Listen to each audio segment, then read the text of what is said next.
bagus banget ya. Iya, mau deh ke sana. Iya, kayaknya seru deh kalau kita ke sana bareng. Iya. Bagus banget tuh. Kalian penasaran?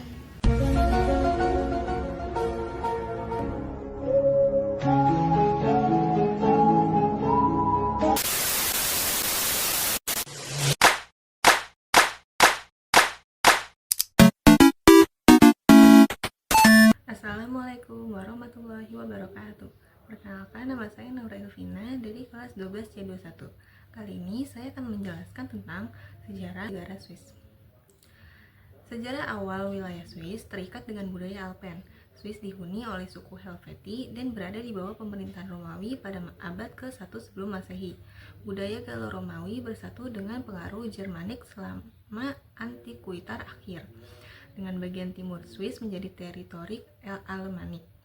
Area Swiss digabung ke dalam Kekaisaran Franka pada abad ke-6. Pada abad pertengahan tinggi, bagian timur menjadi bagian dari Kadipaten Swabia di dalam Kekaisaran Romawi Suci. Sementara bagian barat adalah bagian dari Burgundy. Konfederasi Swiss lama pada abad pertengahan akhir 8 kanton menyatakan kemerdekaan dari warga Habsburg dan Kadipaten Burgundy, dan dalam perang Italia memperoleh teritori di selatan Alpen dari Kadipaten Milan. Reformasi Swiss membagi konfederasi dan mengakibatkan konflik internal yang berlarut-larut di antara 13 kanton pada periode modern awal. Setelah Revolusi Prancis, Swiss jatuh ke tangan invasi oleh Prancis pada 1798 dan berubah menjadi Republik Helvetik, negara klien Prancis. Undang-undang mediasi oleh Napoleon pada 1803 mengembalikan status Swiss sebagai konfederasi, dan setelah berakhirnya periode Napoleonik, konfederasi Swiss mengalami periode kekacauan berpuncak pada Perang Saudara Singkat pada 1847 dan pembentukan konstitusi federal pada 1848. Halo, nama aku Nafla Mutia Abida. Di sini aku bakal jelasin ke kalian letak geografis dari Swiss. Nah, perlu kalian ketahui kalau Swiss ini terletak di Eropa Tengah yang berbatasan langsung dengan 5 negara. Nah, yang pertama itu ada Jerman yang berbatasan di utara, Prancis yang berada di barat, Italia yang berada di selatan, serta Austria dan Liechtenstein yang berada di timur.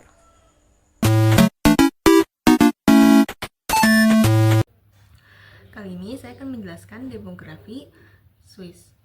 Yang pertama, populasi. Pada tahun 2023, populasi Swiss mencapai 9 juta jiwa.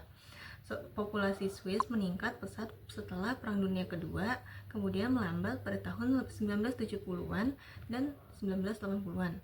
Lebih dari 75% populasi Swiss tinggal di dataran tengah yang membentang dari pegunungan Alpen dan Jura ke Danau Konstanz dan Sungai Rhine. 40% populasi Swiss memiliki latar belakang migran dan 31% adalah warga negara asing. Selanjutnya adalah agama. Katolik Roma merupakan agama terbesar di Swiss dengan persentase 34,4%. Yang kedua ada Protestan Swiss berjumlah 22,5%, Islam berjumlah 5,4%, dan populasi Swiss yang tidak beragama ada 29,4%. Bahasa resmi nasional Swiss adalah Jerman, Prancis, dan Italia. Sedangkan bahasa Romansch merupakan bahasa resmi lokal.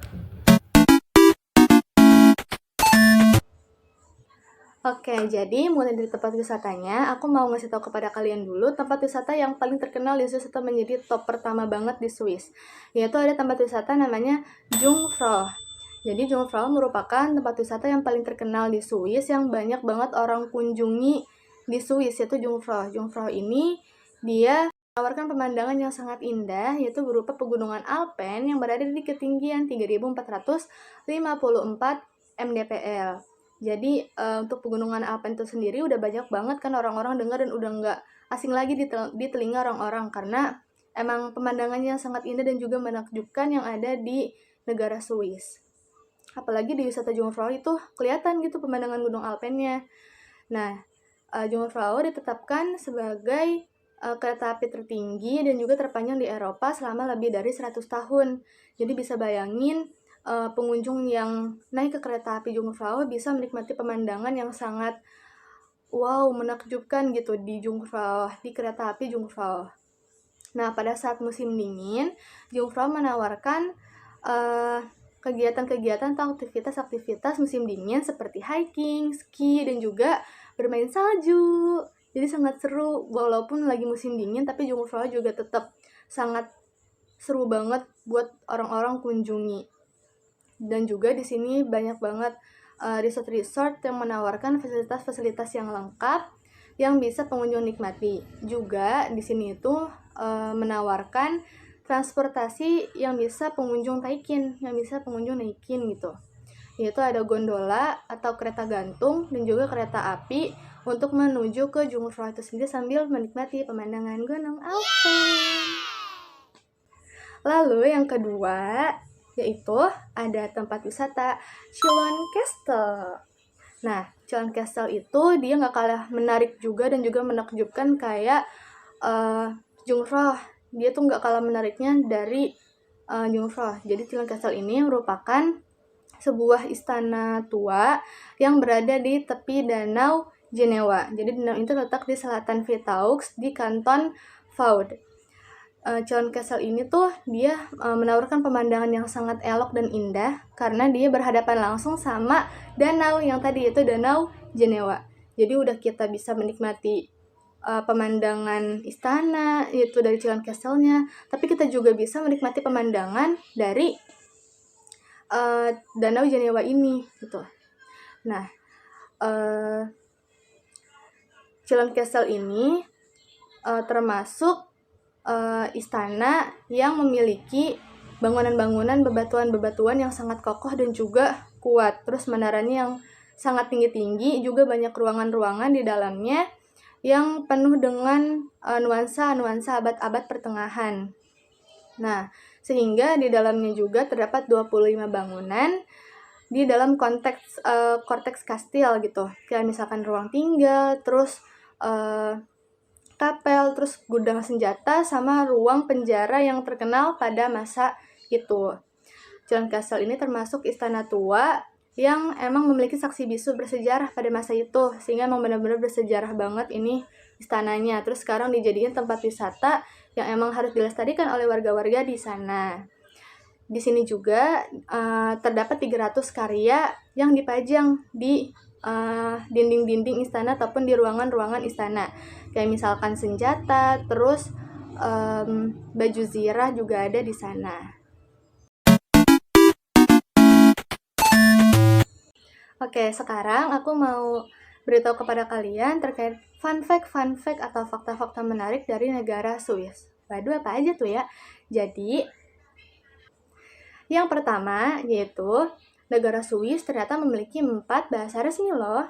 Apa aja ya? Jadi 4 itu ada Jerman, ada Prancis, ada Italia, sama ada bahasa Roman.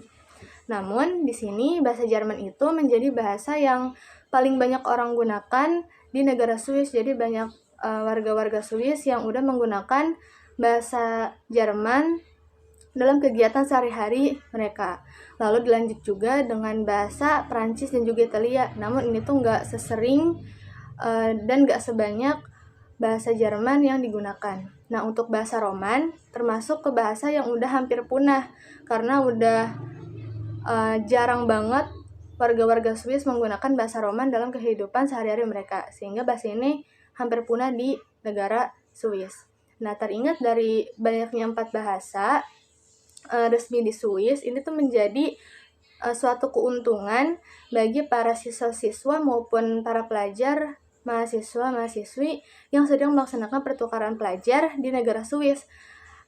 Karena mereka kan bisa memiliki komunikasi yang banyak gitu ya, karena memiliki 4 bahasa resmi yang ada di Swiss gitu. Karena Swiss ini memiliki 4 bahasa resmi yang bisa digunakan oleh para pelajar ini sambil menikmati atau sambil mereka belajar di sistem pertukaran pelajar mereka. Jadi emang bisa mempermudah komunikasi mereka gitu kalau banyak 4 bahasa resmi ini.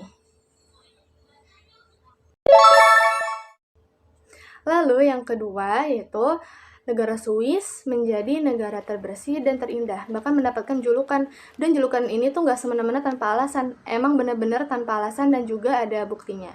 Jadi terdapat lembaga penelitian yang mereka itu mengecek penelitian sesuai dengan tingkat kebersihan di suatu negara gitu.